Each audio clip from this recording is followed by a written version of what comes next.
السلام عليكم، انا خالد درغام، طالب في كلية طب اسنان، وجاي النهارده اقول لكم تعملوا ايه لما تشوفوا سؤال ما تعرفوش تحلوه. يا ما وقعنا في الطريق ونقوم، لا حزن كان بيدوم ولا جرح بيطول. طبعا انا عارف ان المكان جديد عليكم، ولكن بصور لكم في الجامعة دلوقتي مستني محاضرة، فقلت الحق اصور لكم حاجة كده سريعة.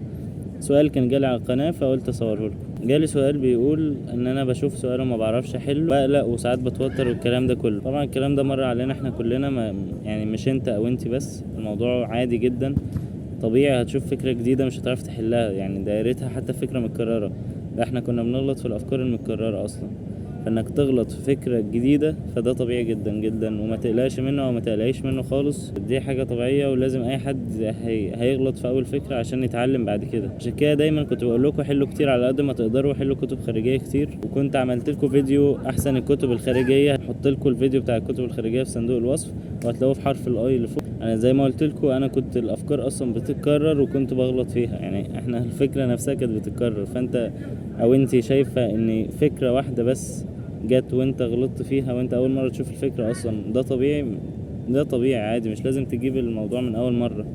عشان كده دايما بقول لكم حلوا كتير، حل كتير هيجيب لكم افكار.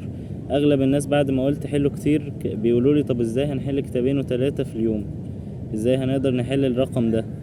فعشان كده بقول لكم دايما لازم برضو تعملوا جدول، والجدول ده يبقى منظم وتبقوا مستغلين كل وقت فيه، لان الاوقات الصغيره اللي انتوا مش حاسين ان انتوا بتضيعوها هي اللي بتفرق فعلا في ان انتوا بتجمعوا وقت مع بعض، ويكون وقت كبير، يكون فتره زمنيه تقدروا تحلوا فيها كتب خارجيه. وزي ما قلت لكم، لو حاجه فعلا من الحاجات لو هقول حاجه واحده لطالب ثانويه عامه تخليه يعدي، تخليه يجيب مجموع عالي، فعلا الحل كتير. حلوا كتير على قد ما تقدروا. 3 كتب قدرت ماشي، 4 كتب قدرت عليهم ماشي، حل على قد ما تقدر. طول ما انت فاضي حلو في الاحياء، حلو في الكيمياء، حلو في الفيزياء. الفيزياء طبعا محتاجه حل كتير، حلو على قد ما تقدروا.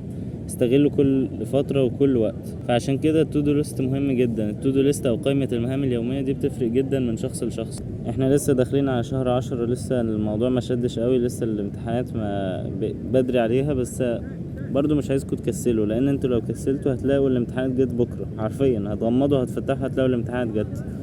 فانا عايز على قد ما تقدروا تستغلوا كل ثانيه وكل دقيقه تقدروا عليها. الصوت ده معلش عشان في ناس بتلعب كوره بس. فعايزكم تستغلوا كل وقت تقدروا عليه، لان ده اللي هيفرق معاكم، هيفرق من شخص لشخص. ده اللي هيفرق، اللي هيجيب مجموعه اللي مش هيجيب مجموعه. الحل الكتير واستغلاله لكل وقت موجود. حبيت اعمل لكم فيديو سريع، ما حبيتش اطول عليكم، عايزكم بس تشدوا حيلكم كده اكتر، وعايزكم تحلوا على قد ما تقدروا. وانا معاكم اول باول، لو حد عنده سؤال او اي استفسار يكتب لي في الكومنتات وهرد عليه على طول. ما تنسوش تشتركوا في القناه وتفعلوا زر الجرس، ما تنسوش تحطوا لايك وشيروا الفيديو في كل مكان، واشوفكم الفيديو الجاي، ومع السلامه. يا ما وقعنا في الطريق ونقوم، لا حزن كان بيدوم ولا جرح بيطول.